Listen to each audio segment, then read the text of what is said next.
Mais um vídeo do Direito ao Ponto e você é nosso convidado especial. Aqui você aprende, aqui o seu direito é o alvo. Hoje a gente vai falar do direito das pessoas com autismo. O transtorno de espectro autista, gente, ele é bem mais complexo do que a gente imagina e também bem mais comum. De acordo com a Organização Mundial de Saúde, aproximadamente 2 milhões de brasileiros têm o espectro de transtorno autista, o TEA, como a gente costuma chamar. Então, vai curtindo, compartilha essa informação, porque muita gente precisa ter acesso, né, a esse conhecimento. E para falar sobre esse assunto, nós convidamos novamente a doutora Paula Marcula, que é advogada e que é especialista em Direito Médico e da Saúde, e é também secretária-geral da Comissão de Direito Médico e da Saúde da OAB Petrolina. Doutora, seja bem-vinda mais uma vez. Obrigada pelo convite mais uma vez, né? Olá a todos. Vamos agora, né, com esse programa, trazer muitas informações importantes e eu acho que muitas dúvidas, né, que vocês vivem no dia a dia com relação aos seus direitos hoje já vão conseguir sanar essas dúvidas, né?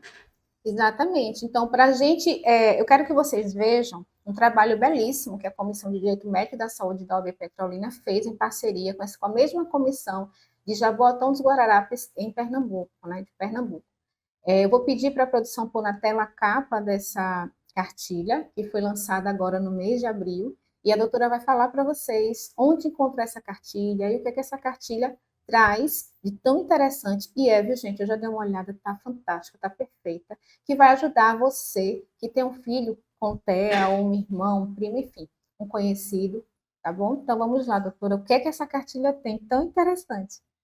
Primeiro, eu gostaria de informar que é um trabalho riquíssimo de duas comissões, que é a Comissão de Direito Médico da Saúde de Petrolina, junto com a Comissão de Jaboatão dos Guararapes, nós nos reunimos e fizemos esse material com muito carinho, tá?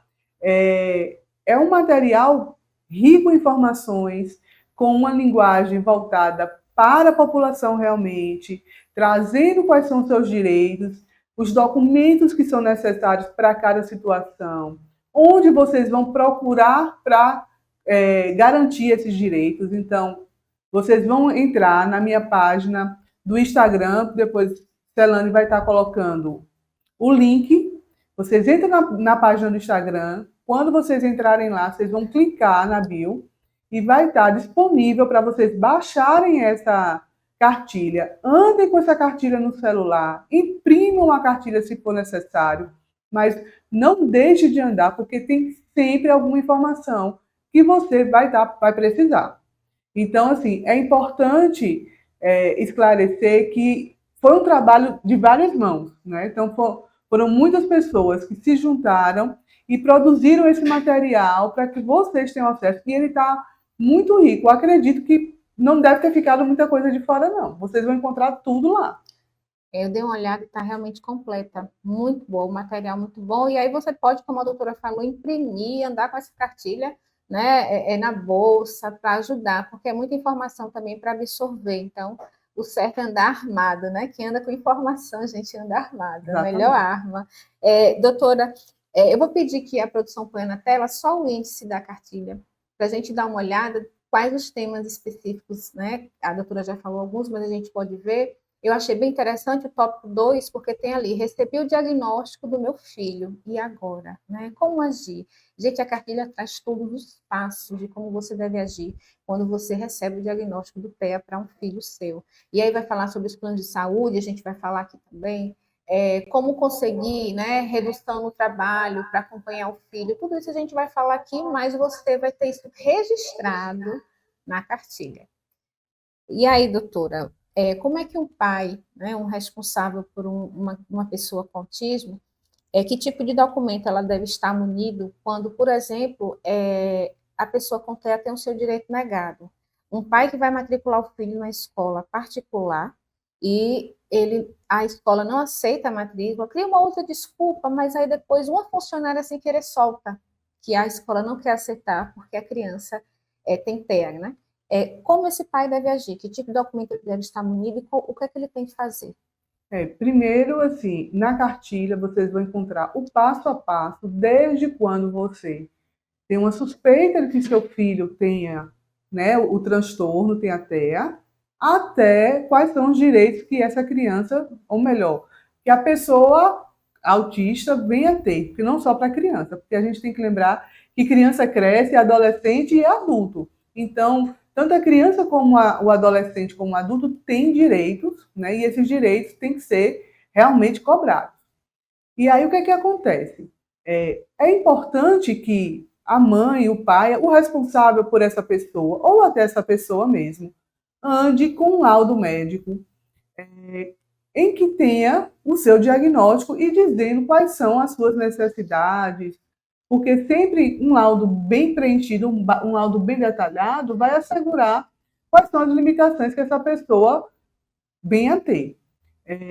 Também alguns estados e alguns municípios, eles conseguiram, né, ter a carteirinha. Então, existe hoje até uma lei que incentiva a produção dessa carteira. Então, tem a carteirinha em que você vai ser identificado como paciente, ou melhor, como pessoa autista.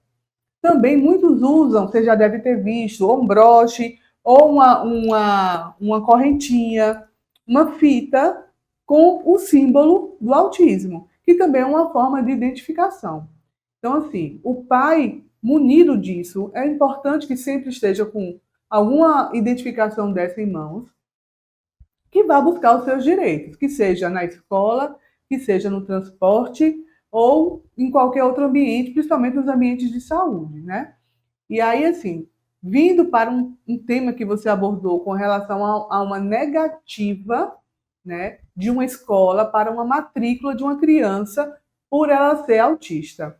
Isso daí é uma negativa abusiva. A lei garante que essa criança tem que ter acesso à educação. E não é um acesso exclusivo, é um acesso inclusivo. É um acesso em que tem que ter essa criança uma vivência junto com outras crianças. Não é uma sala separada só com crianças especiais, como chamam. A escola precisa dar a essa criança uma educação inclusiva. Então, ela tem que estar na mesma sala junto com as outras crianças, porque é importante que ela conviva com essas crianças e não seja excluída em uma sala só de crianças com deficiência. Então, se um pai ou uma mãe ou um responsável conseguir verificar que houve uma negativa da escola na hora de uma matrícula por conta dessa criança ser autista, vocês podem realmente fazer um boletim de ocorrência, porque é crime, né? Então, faça o boletim de ocorrência, corra atrás do direito do seu filho, porque essa prática abusiva não pode acontecer. Gente, e infelizmente acontece, né? Ou quando não acontece a prática abusiva da criança ser impedida de ser matriculada, ser rejeitada, a criança é matriculada e não tem um acompanhamento devido. Infelizmente, isso acontece inclusive na rede pública, né? Não é novidade. Doutora, as pessoas com TEA, elas têm direito ao tratamento imediato? Maria descobriu que seu filho de 6 anos tem autismo. Ele tem direito a tratamento imediato? A lei garante isso? Olha só, a gente tem que entender o que é o imediato. O imediato é uma urgência e uma emergência, ou o imediato é o início de um tratamento para uma criança que teve um diagnóstico de autismo. Então, assim, urgência e emergência, o nome já está dizendo, é urgência e emergência, então o tratamento tem que ser urgente, realmente.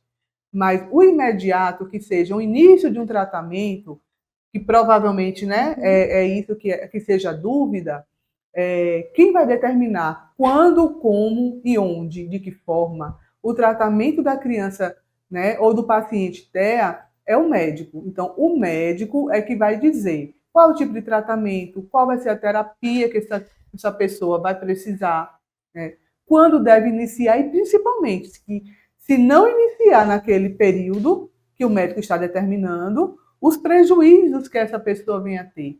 Então, uma criança que está fazendo uma pesquisa de um tratamento, porque assim, a gente tem que entender que o autismo ele é um espectro, então ele não consegue ter um diagnóstico de imediato. Muitas vezes acontece o quê? São várias sessões com o médico, geralmente um pediatra, um neuropediatra, um psiquiatra também, são médicos especializados.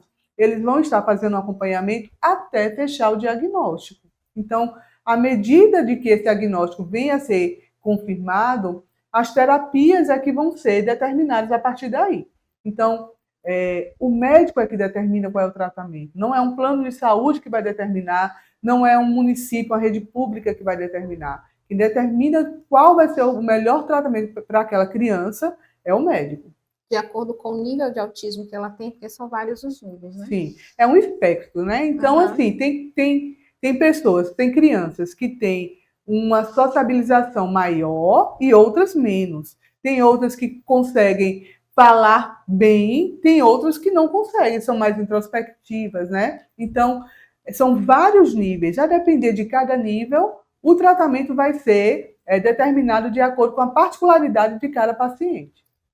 Quando esse tratamento, doutora, ou ele não é negado, mas esse tratamento ele é negligenciado, seja pelo plano de saúde, ou seja pelo SUS, falta medicamento, ou não quer dar aquele medicamento que o médico, né, prescreve porque é mais caro, quer dar um similar, ou então quer limitar a quantidade, né, de terapias, enfim. O que é que o responsável ou o genitor da pessoa com autismo deve proceder? Com relação às negativas, como eu falei, quem determina qual vai ser o tratamento para aquela criança, para aquela pessoa, vai ser o médico. Então, é importante que o médico faça um laudo muito bem robusto, muito bem informado a respeito de cada terapia, quanto tempo cada terapia precisa ter, quantas vezes na semana essa pessoa tem que ter de cada terapia. Então, não é admitido que seja ou o município, ou a rede pública, ou o Estado, ou o plano de saúde que venha dizer que aquela criança venha ter essa ou aquela terapia. Então, se o médico pede 2 sessões de 1 hora de TO por semana, precisa ser 2 sessões de TO por semana. E aí, se o plano ou a rede pública vir a reduzir, essa redução é abusiva. E aí o que é que acontece? Com relação aos medicamentos também. Quem determina quais são os medicamentos que aquele paciente precisa, né, para o seu tratamento é o médico. Então, o laudo médico, a receita médica é que determina a necessidade. Então, se existe uma prática abusiva, uma negativa abusiva, né, com relação aos planos de saúde, o que é que a gente pede? Que inicialmente entre novamente com um recurso administrativo junto ao plano de saúde. E se mesmo assim o plano negar, tem a opção de, primeiro, o que é que a gente orienta? Fazer uma denúncia na ANS, né? Podem fazer a denúncia porque a ANS tem feito, né, muitas notificações aos planos de saúde. E mesmo assim, se ainda continua essa negativa, o ideal é procurar um advogado especializado na área para estar fazendo a defesa, né, para conseguir, nem que seja judicialmente, essas terapias. Com relação à rede pública, porque é diferente, o que a gente faz na rede particular, na privada, a gente não faz no público. No público, a gente orienta que, se a pessoa não tiver como procurar um advogado, também tem a defensoria que faz, e outra coisa, faça uma denúncia do Ministério Público também. Né? Existem muitas associações que têm apoiado muito as mães, então não fiquem só, procurem as associações, se juntem, porque a voz de várias pessoas, né, consegue muito mais mobilizar o serviço do que uma pessoa só. Então, procure os grupos de apoio para vocês estarem trocando também, né, essas experiências. O TEA como eu falei no início, né, é mais comum do que se imagina, ainda é complexo, porque as pesquisas, né, são recentes a respeito do TEA, e por essa razão nem todo lugar consegue encontrar a equipe especializada para um tratamento. Interiores, né, dos estados, por exemplo. Nesse caso, doutora, o que a senhora recomenda para os pais onde a cidade não tem um tratamento especializado? Nem no SUS, nem no plano de saúde. Pois é, olha só, a gente tem que pensar de que muitas vezes, a depender da localização da família, mesmo que o plano queira, ou mesmo que a rede pública queira contratar, não existem profissionais qualificados. E aí o que acontece? É tão específico o tratamento, né, para a UTEA, em que existe uma terapia, que é a terapia ABA, que é a terapia que existe comprovação científica de que essa terapia traz realmente muitos benefícios. Então, se no seu município não tem, é indicado que venha fazer em outro município. Porque muitas vezes, se fazer uma fisioterapia, mesmo que não seja específica para aquele tratamento, a fisioterapia, a terapia ocupacional não vai ter um resultado. Então, seu filho vai estar fazendo uma terapia que não tem resultado, então não adianta, né? A criança não vai evoluir. Então, infelizmente, às vezes é necessário que se desloque para um outro município, né? E aí o plano de saúde, para quem tem, é obrigado a estar fornecendo essas terapias pelo plano, né? Porque uma terapia que não seja eficaz, que não seja comprovada, infelizmente, não vai trazer um bom resultado. Realmente, com um profissional que não é especializado, não vai trazer solução, né? Exatamente. Doutora, quando, no caso do plano de saúde, João, ele quer fazer um plano de saúde para seu filho, Pedro, e Pedro tem autismo, né? Uma pessoa com TEA. E o plano de saúde não aceita, porque para o plano de saúde é doença pré-existente. Isso procede? O plano de saúde está correto? Primeiro, plano de saúde nenhum pode negar, né, um convênio que seja por deficiência, por doença pré-existente. Eles não podem, é uma prática abusiva. E aí a gente tem como entrar judicialmente, realmente, né, provando, se tiver como provar que esse plano não aceitou, porque ele não pode não aceitar. O que é que ele pode fazer? Ele pode colocar, se for uma doença pré-existente, tem a carência de doença pré-existente. Mas a gente tem que lembrar que autismo não é doença pré-existente. Então, o autismo, hoje, juridicamente, ele é uma deficiência. Se não deficiência, ele vai simplesmente ter as mesmas carências normais. Então, a carência de pré-existência é uma carência de 2 anos, e para o autismo não existe isso.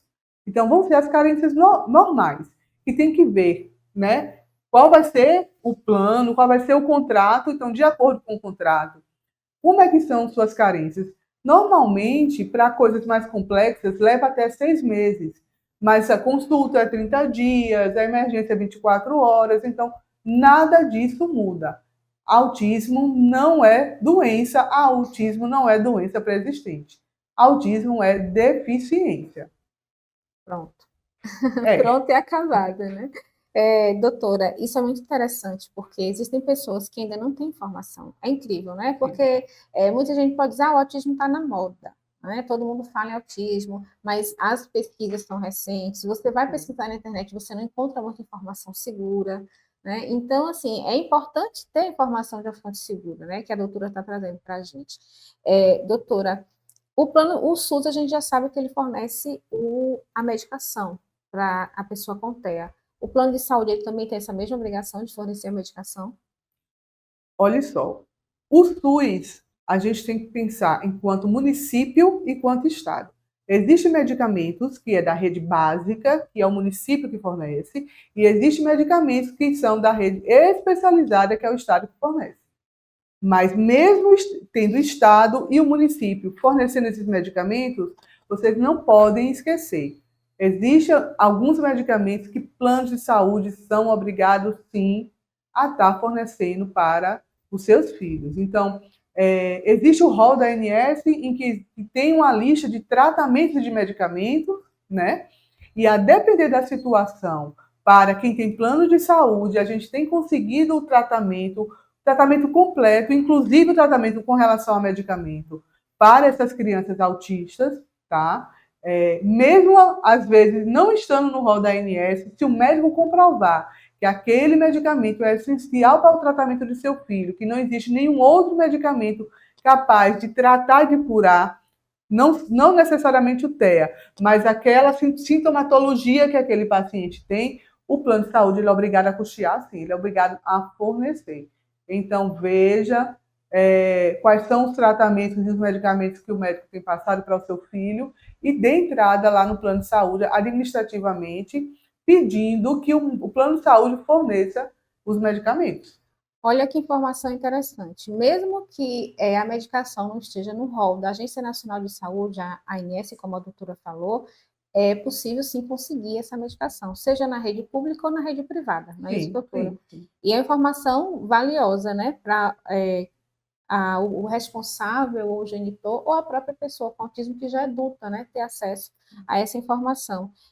Doutora, os pais ou os responsáveis, né, da criança com TEA, eles têm direito a tratamento médico, porque assim, é um diagnóstico difícil de encarar, mexe com a rotina da família, porque a criança precisa estar sempre ali, né, no tratamento contínuo, e muitas vezes a família, né, fica abalada com a situação.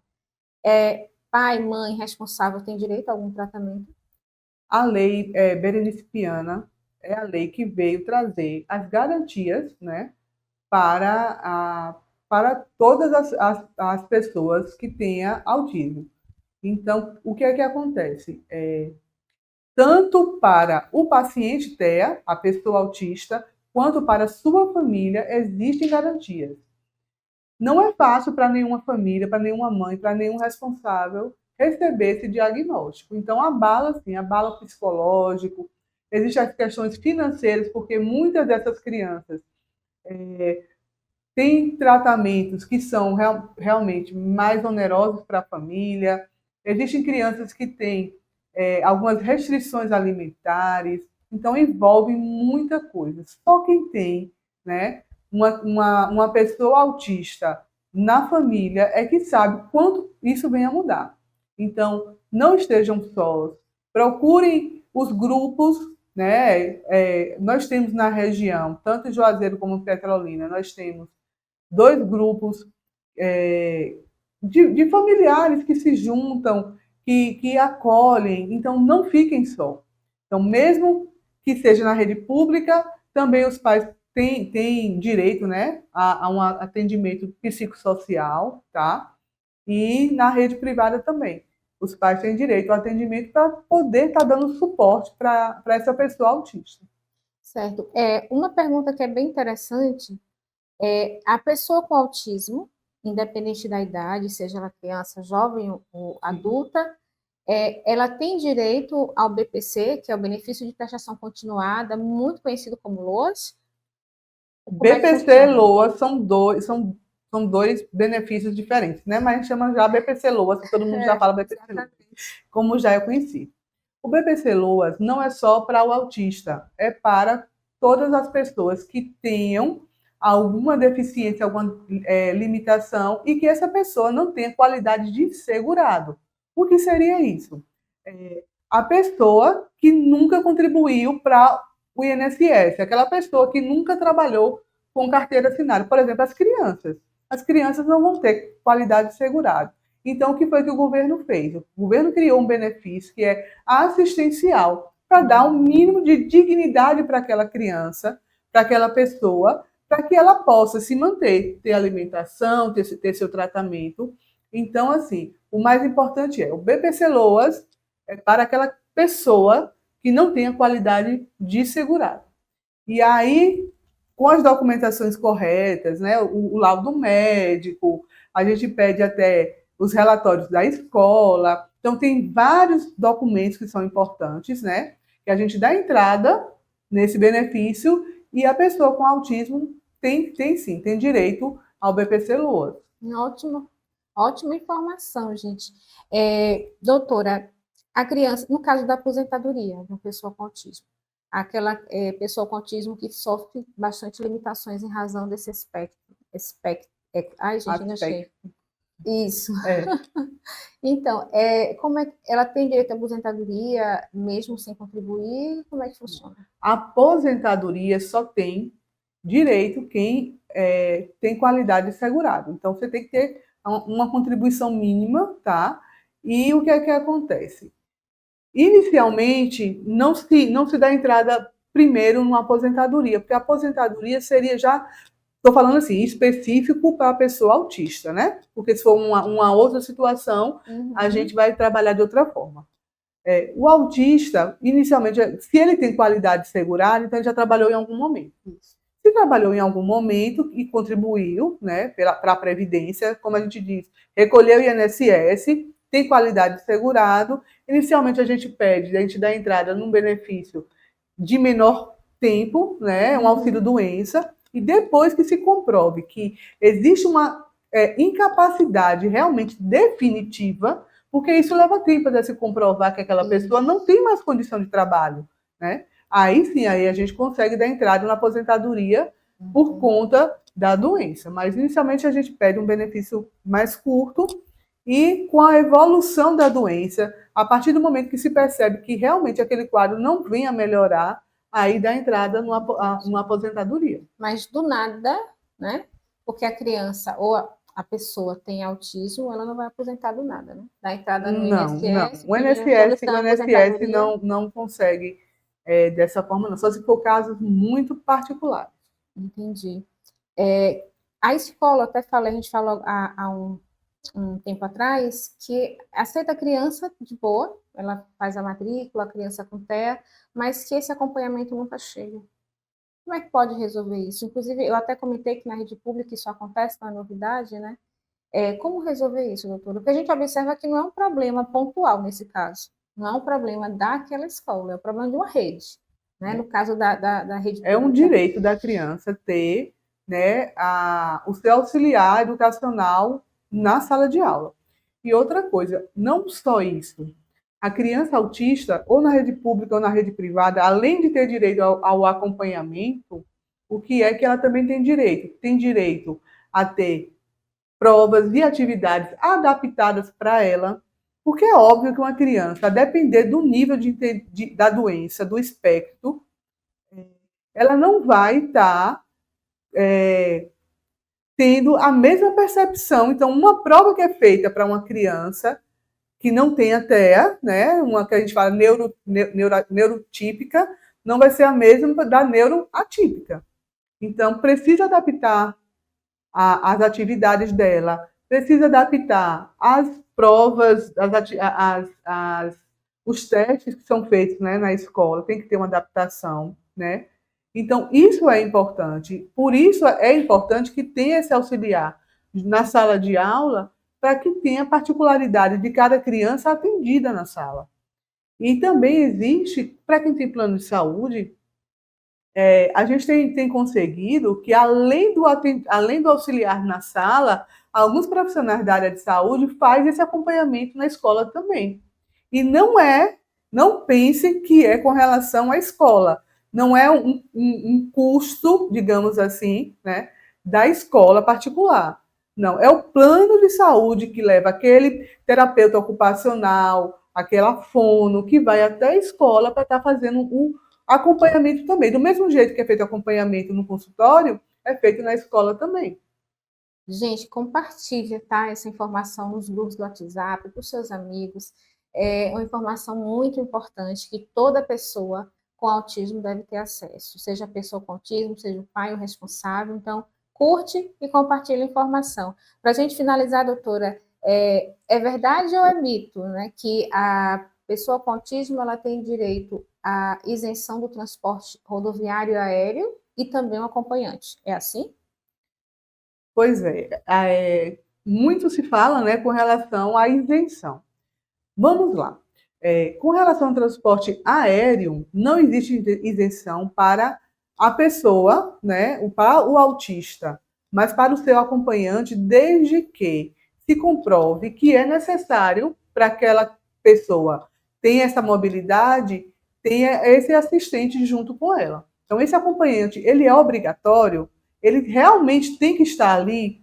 Se for, pode ter um desconto de até 80% numa passagem aérea. Lembrando que a pessoa com autismo, o autista, ele paga normal a passagem dele. Só o acompanhante é que vai ter o desconto. Já com relação ao transporte, ou ferroviário, ou o transporte terrestre, é garantido tanto quanto as outras deficiências, né? Então, o deficiente, ele tem o direito à carteirinha do passe livre, o autista, como eu falei, ele também é um deficiente, ele também tem. Lembrando que em muitos transportes interestaduais existem algumas regras que tem que ver a particularidade, porque às vezes tem uma limitação de poltronas, tem que comprovar que além de ser deficiente, às vezes, a depender do estado, pede que seja carente também. Então é importante ver o que é que cada estado traz com relação a essa gratuidade, mas tem direito sim. Tem direito, ótimo. Gente, super interessante o programa hoje. E eu quero agradecer a doutora mais uma vez pela disponibilidade. Mas antes de finalizar, eu quero que vocês visitem lá o Instagram da doutora, baixem a cartilha, imprimam e usem a cartilha, bota dentro da bolsa, bota debaixo do braço, tá? Não deixa de fazer isso. E também envia o link para, envia o Instagram da doutora para outras pessoas, para que as outras pessoas também consigam fazer a mesma coisa com a cartilha. Doutora, muito obrigada. Eu é que agradeço, né? E assim, é importante a gente estar sempre trazendo essas informações. Muitas pessoas não têm noção do que é de direito realmente e acaba vivendo situações que são desnecessárias. Vocês às vezes ficam passando por problemas que têm solução, mas que vocês não buscam pela falta da informação, né? Então entra lá no Instagram, paulamarcula.adv, né? É o meu Instagram. Lá na minha bio, vocês vão clicar e vão ter acesso à cartilha. Ande com a cartilha no celular. Quando tiver qualquer situação que vocês veem que um direito seu foi prejudicado de alguma forma, dá uma lida lá, que sempre vai ter uma dica de como vocês vão resolver e o que realmente é direito da pessoa autista. Então, se você tem um vizinho, se você tem um conhecido, um parente, um primo que você acha que pode vir a ter, né? Porque até ter um diagnóstico, como eu disse, leva um tempo. Você suspeita que aquela pessoa pode ser autista, indica para a família, né? Para dar uma olhada, né, no programa de hoje, porque aí pode, né, descobrir que tem alguns direitos e a partir daí vai buscar o tratamento, buscar um médico, buscar uma terapia ocupacional, que é muito importante que a gente não pode deixar de falar, não ouçam, né, os mitos que eu ouvi aquilo ali, que eu ouvi ali da minha vizinha. Não, busquem informações concretas. Muitas vezes, o que é que a gente observa? Que as pessoas têm deixado de buscar um tratamento precoce, porque dizem, não, isso só depois de 5 anos que melhora. Não, gente, é comprovado cientificamente que o quanto antes vocês descobrirem se a pessoa tem um transtorno, que é um paciente TEA, assim que inicia o tratamento, a evolução dessa criança é muito grande. É uma diferença gigantesca. Então, não esperem nada, não. Então, se você tem a suspeita, corre atrás para conseguir um tratamento adequado para o seu filho. Exatamente. O recado está dado. Eu quero parabenizar a Comissão de Direito Médico da Saúde da UB Petrolina e também de Jaboatão dos Guararapes pela iniciativa. Fiquem com Deus e até o próximo Direito ao Ponto. Tchau, boa noite.